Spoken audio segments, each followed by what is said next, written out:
The book started a year ago today when I was at the War Memorial, standing with all the other people and realising that I knew so little about the names that were being read out and how sad it was. Who were these men? Where had they died? When had they died? They sacrificed their lives for us, and yet we knew so little about them.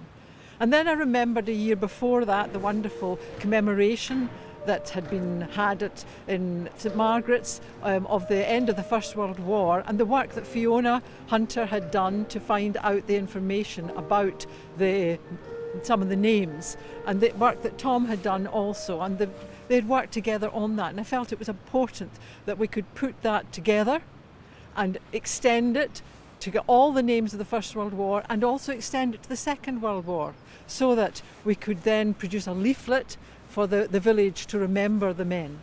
The sad thing is that there were so many people of the same name who were lost, particularly in the First World War, and often at the same time because of the local recruitment of regiments. But one of the strange things was the number of people from Braemar who served in other ways, for example in the Merchant Navy or in the Second War in the RAF. We'd thought that most of the local men would have been in the local regiment, the Gordon Highlanders, but we discovered one individual who had moved to Canada and came back to the war in a Scottish regiment recruited in Canada. One of the ones which I like to think of is that at the very beginning of the First World War, Andrew Smith, 20-year-old son of the factor of Invercald, and in 1914 just left school, gone down to London, starting his job, golden opportunity, but signed up for the London Scottish Regiment, and in September was in France. He was working with the Army Medical Corps, and then in a few weeks later he was at the first battle of the war in Ypres, in that hot 20-year-old. And shortly after that his parents got a letter at Invercald to say, "I'm terribly sorry, Andrew's been wounded and he's been captured and he's a German prisoner of war camp." You can imagine the horror they had. What were his injuries? How badly hurt was he? Would he be okay? Where was he? And they'd hoped to get information. And it wasn't till 6 months later that another letter came, effectively to say, "Terribly sorry, that Andrew Smith's not your son at all. We don't know where your Andrew Smith is, where your son is." And so where was Andrew's body? He was just being recorded missing, believed dead. Where was his body? Was it blown to bits? Had he gone over to help someone? Was he blown to bits? Was it buried in some of the aftermath of the war? We don't know. He was never found. So he was missing, believed dead, till today.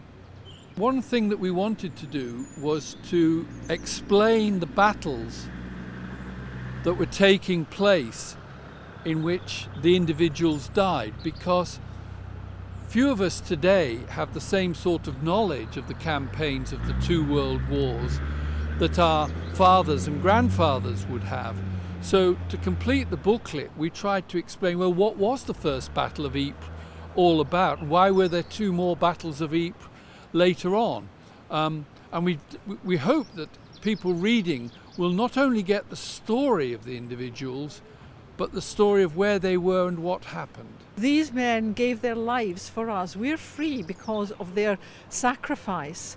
And as time goes on and people in the family die, we would otherwise forget about who they were. And that's so important for us today to remember that, to remember the sacrifice, to remember the trauma of war, and hopefully to make sure that we never ever have another war like that again.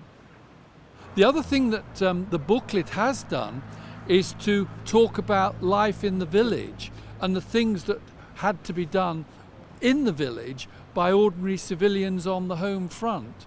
And we got some very good stories of that from local people who could remember the stories that they were told by their parents or grandparents.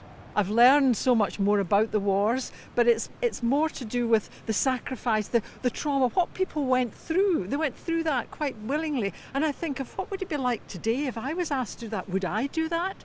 Who knows? And it's just had such a humbling effect on me. And I hope that's something that'll stay with me all my life.